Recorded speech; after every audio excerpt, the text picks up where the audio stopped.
Alors, pour commencer, Linda Thiolon, justement, je vois que vous avez le micro. Ah oui. Pourriez-vous nous expliquer pourquoi l'entrepôt de données de santé de la PHP a été créé et nous expliquer notamment les éléments clés qui contribuent à son bon fonctionnement? Oui, tout à fait. Alors, je commencerai tout d'abord par rappeler que la PHP, c'est 38 hôpitaux et que ça représente environ 10 millions de patients pris en charge chaque année. Donc, vous imaginez l'opportunité de créer un tel entrepôt de données de santé. Un entrepôt de données de santé, quand on est la PHP, ça représente évidemment une opportunité. Une opportunité pour les patients, une opportunité pour les chercheurs et également une opportunité pour l'ensemble des partenaires de la PHP. Une opportunité pour les patients, pourquoi? Je crois qu'on en a déjà parlé. Ça permet de réutiliser des données dans la finalité recherche. Et par exemple, on va pouvoir mesurer l'efficacité d'un médicament. Une opportunité également pour le pilotage. On en a parlé aussi un peu plus tôt. Ça peut concerner, par exemple, le coût d'un médicament. Donc, c'est très intéressant pour ces finalités-là. C'était également intéressant de créer cet entrepôt pour les chercheurs au sein de la PHP, puisque, on l'a dit, la PHP, c'est 38 hôpitaux. Par conséquent, à l'intérieur même de la PHP, on va réaliser des études multicentriques. Donc, créer un entrepôt de données de santé, ça permet à la communauté de chercheurs de la PHP de réutiliser des données et par conséquent, alors là j'ai noté, c'est d'acquérir un niveau de probabilité de preuve de résultat beaucoup plus élevé. Et enfin, je dirais que l'intérêt de créer cet entrepôt, c'était également de pouvoir partager des données dans le respect de la sécurité et de la confidentialité des données, évidemment, mais de partager des données et de permettre aussi une juste valorisation de la collecte, de la standardisation et de la mise en qualité des données. Alors, on m'a demandé pourquoi l'EDS fonctionnait bien. Pourquoi l'EDS fonctionne bien? Tout d'abord, c'est parce qu'il existe un processus simplifié d'accès à la donnée, un processus simplifié qui est simplifié non seulement pour les équipes de soins. Donc, lorsqu'on veut réaliser une recherche équipe de soins, on va pouvoir accéder à la donnée de manière un peu simplifiée avec des prérequis et une formation préalable aux outils proposés. Et évidemment, c'est également ça crée également la possibilité de réaliser des équipes en dehors de l'équipe de soins. Et c'est la raison pour laquelle la PHP a mis en place un guichet unique un peu à l'image du Health Data Hub, un guichet unique auprès duquel on va pouvoir déposer un projet de recherche qui sera soumis à l'avis du comité scientifique et éthique. Alors, pour vous donner quelques chiffres clés, depuis sa création et donc depuis l'autorisation de traitement qui a été délivrée par la CNIL en 2017, les données de l'EDS aujourd'hui, ça représente environ les données de 13 millions de patients. Donc les données, pour vous donner des exemples, on en a parlé déjà, ça peut concerner des données relatives à des images, des données d'imagerie, des résultats de biologie médicale, des comptes rendus également. Toutes ces données, bien évidemment, sont pseudonymisées. Je dis ça parce qu'il y a la CNIL, donc voilà, c'est important de le dire.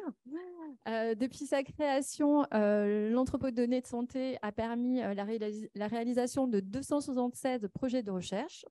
Ce sont des collaborations avec plus de 57 partenaires publics et privés. Pardon. Et en termes de ressources humaines, pour vous donner une idée, c'est quand même plus de 100 personnes au sein de la PHP qui contribuent au fonctionnement de l'entrepôt de données de santé avec des professionnels de santé, des data engineers, des data scientists et des chefs de projet. Pour conclure et avant de passer le micro aux autres intervenants, je voulais préciser que l'EDS, on l'a évoqué précédemment, mais fait l'objet d'une gouvernance spécifique avec des professionnels de santé, des chercheurs et des représentants des usagers.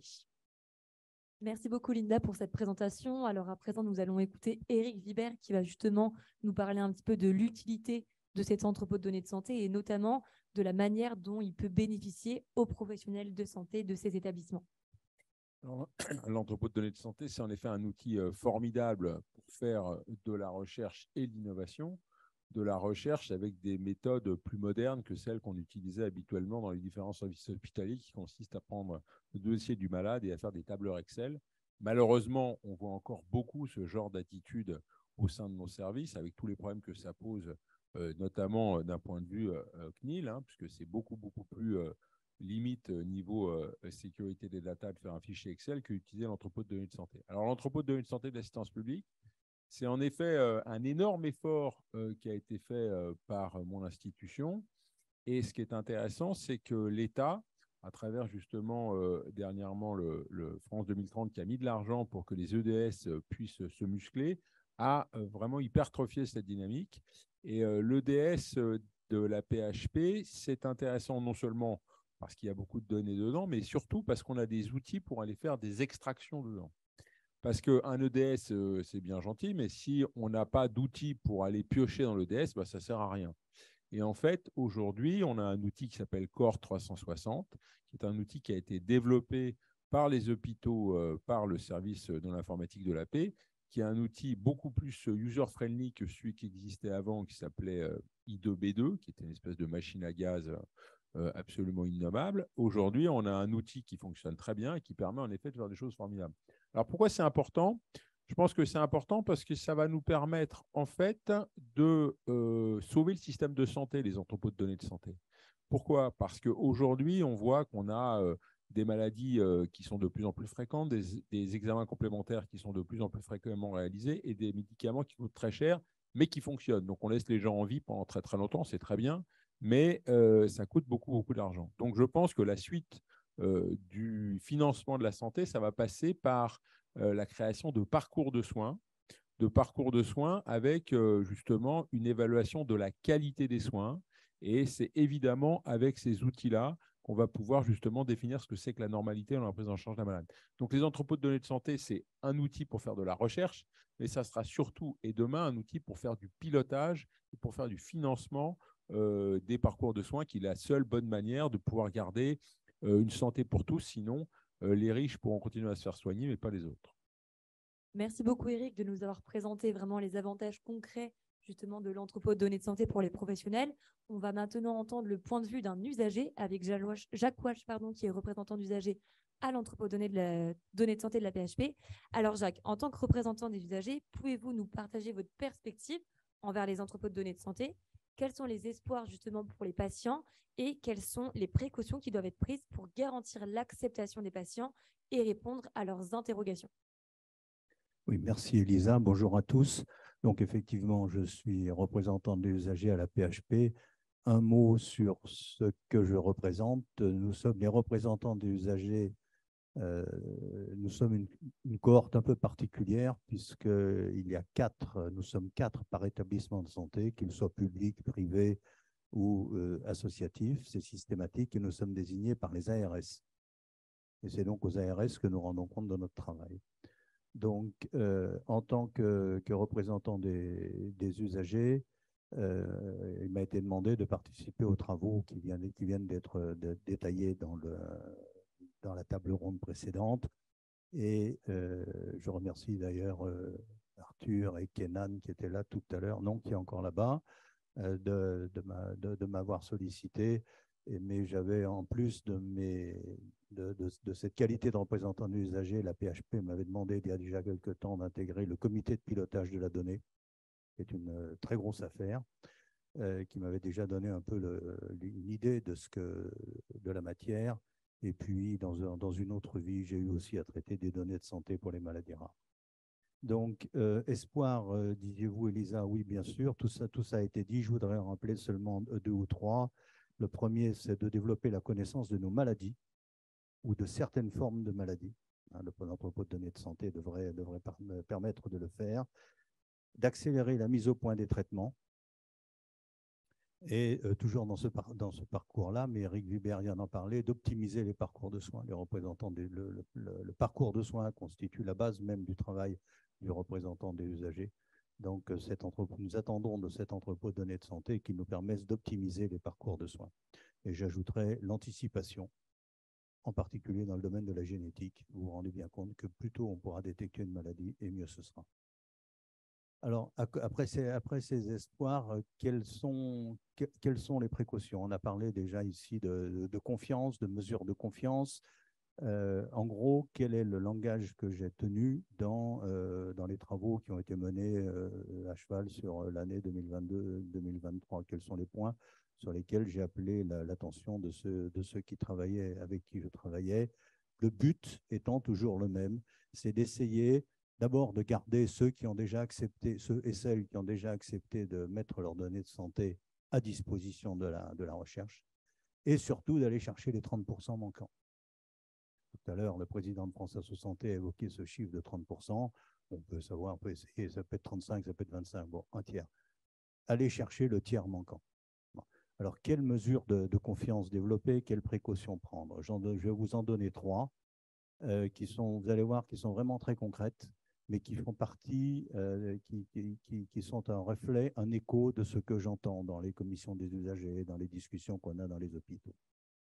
D'abord, il est important que les contributeurs potentiels à la recherche par l'intermédiaire des EDS comprennent la méthode de recueil et de stockage des datas.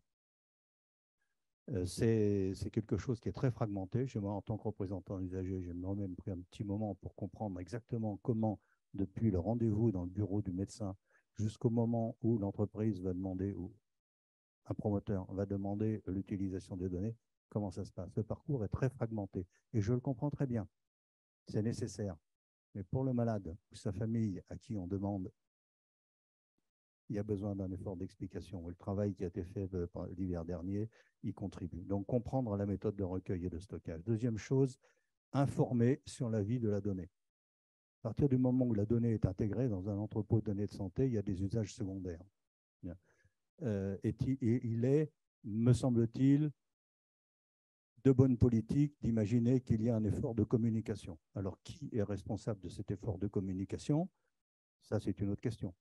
Mais à partir du moment où une famille ou un malade accepte que les données soient utilisées même pour des utilisations secondaires, il y a, je pense, un effort d'information à avoir.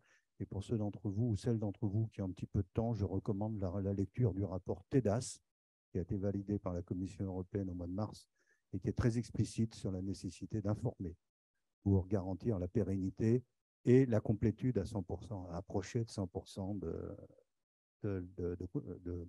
comment dire, d'accord pour être intégré dans des recherches. Et puis, il y a un troisième élément aussi, c'est qu'il faut conseiller les porteurs des data. C'est-à-dire, à quel guichet est-ce que je peux à qui je peux m'adresser pour avoir des informations sur ce qu'on va faire de ces données. Je vais vous donner 3 exemples très concrets, puis je m'en tiendrai là après. Comment est-ce que je dois répondre à une demande d'inclusion dans un rapport à promotion industrielle, dans un essai à promotion industrielle? Un industriel a besoin de mes données, après tout, pourquoi pas, mais à quoi ça m'engage? Une promotion industrielle, ce n'est pas comme une promotion académique. Voilà. Donc, est-ce qu'il y a quelqu'un qui pourra répondre à cette question? Et qui? Deuxième question, tout aussi concrète. Quelles conséquences pour moi si je me retire d'une étude? Des raisons qui m'appartiennent, à un moment donné, je décide que non, c'est fini. Peut-être parce que j'ai entendu des ragots sur les réseaux sociaux, peut-être que... j'en sais rien. Mais quelles conséquences pour moi, pour ma santé, si je me retire d'une étude? C'est une possibilité qui est offerte aux malades. Bon. Qu'est-ce que ça va avoir comme conséquence pour moi? Alors moi, en tant que Jacques Valls, bon, j'ai ma petite idée, mais là, j'essaye de me faire l'écho de questions que j'entends dans les associations, en discutant avec mes collègues. Puis une troisième question, très simple, et mon attention a été, enfin, c'est en discutant l'affaire avec la BNDMR que c'est la question des décès. Mon père qui vient de mourir avait été inclus dans une étude où avait accepté que ces datas soient utilisées. Mon père vient de mourir, qu'est-ce que je fais? C'est une question qui peut arriver. La question du décès dans la gestion de la gestion des données, la data personnelle. Bon. Donc vous voyez, il y a des besoins concrets, mais vraiment très concrets, pour gagner ces 30%. D'une manière générale, les grosses associations sont bien organisées. Tout à l'heure, on va entendre le cancer, aide, enfin, je ne vais pas toutes les citer, mais les grosses associations sont organisées, il y a les moyens pour répondre à ça. Mais les petites associations, la poussière de toutes petites associations qui constituent l'immense majorité des associations dans le domaine de la santé, n'ont pas toujours les moyens de répondre à ces questions-là. Donc, c'est au moins une question à se poser. C'est des éléments que j'avais en tête quand j'ai travaillé avec le groupe l'été dernier. Voilà, j'en ai terminé. En conclusion, je vous dirais que oui, espoir et clarté, transparence sont intimement liés. Merci Jacques pour votre témoignage. Merci à tous les trois pour vos présentations et vos perspectives riches sur l'utilisation des données de santé et l'entrepôt de données de santé de la PHP. Y a-t-il des questions dans la salle? Je vous propose. Oui, Alain. Alors, on va te passer le micro, Alain.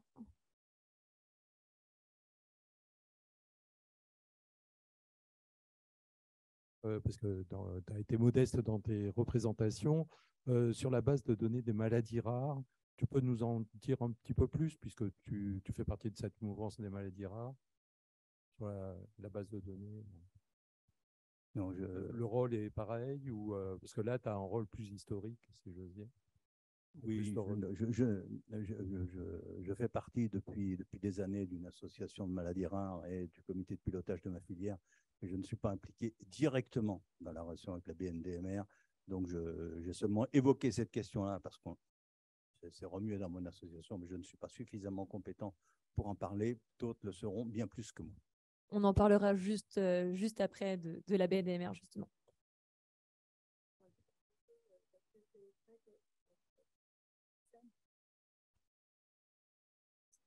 En fait, c'est un peu différent de l'entrepôt de données de santé de la PHP. D'accord. Non, mais ça fait bien le pont. En fait, ces entrepôts de données de santé, ils ont d'autant plus d'intérêt que le Health Data Hub existe. C'est-à-dire qu'en fait, on a une structure au-dessus qui s'appelle le Health Data Hub qui doit justement faire des ponts entre les différents entrepôts de données de santé des hôpitaux, entre les bases de données des maladies rares et puis les données du SNDS. Donc, ces ODS n'ont de valeur aussi que s'ils s'intègrent dans quelque chose de plus systémique. Voilà. Tout à fait. Bien, merci beaucoup à tous les trois pour vos interventions.